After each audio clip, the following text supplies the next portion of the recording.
अगर आप भी मयूर फिल्म भोजपुरी के ऑडियो वीडियो देखना चाहते हैं तो प्लीज हमारे चैनल को सब्सक्राइब करें और बेल आइकन दबाना ना खाली फोनवे से चिपकल रहेलू कौन यारवा से बात तू करेलू।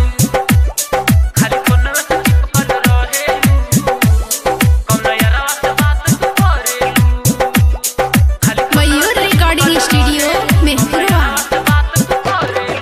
घूम जालू रानी शहर बजरिया पेन के सूट लाल पियर करिया।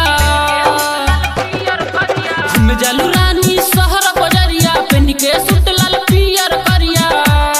नहीं केहू से तनिको डरेलू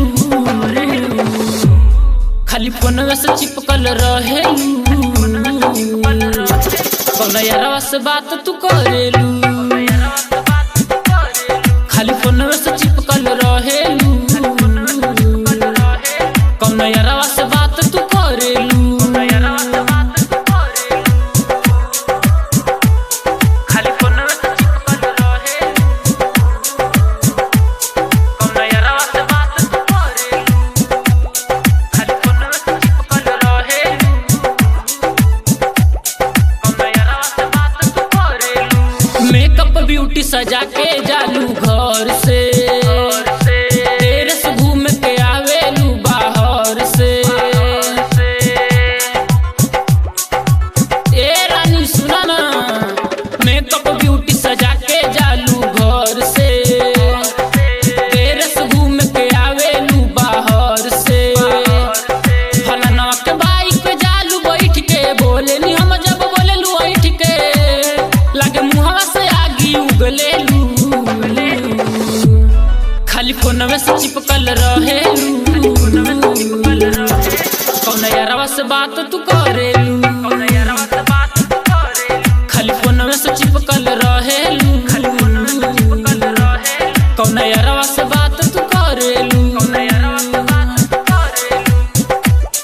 खाली फोनवे से चिपकल रहेलू कौन यारवा से बात तू करेलू।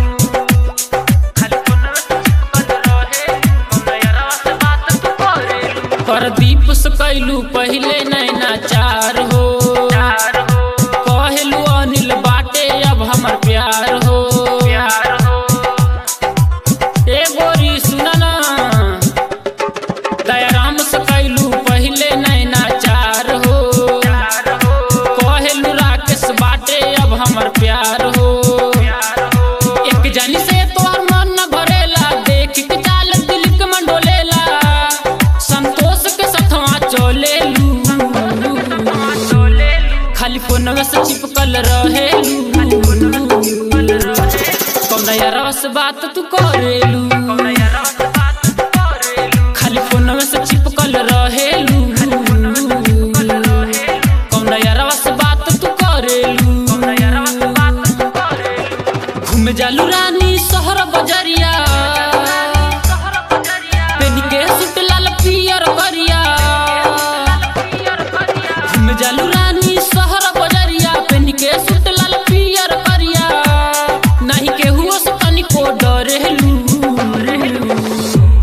खाली फोनवे से चिपकल रहेलू कौन यारवा से बात तू करेलू।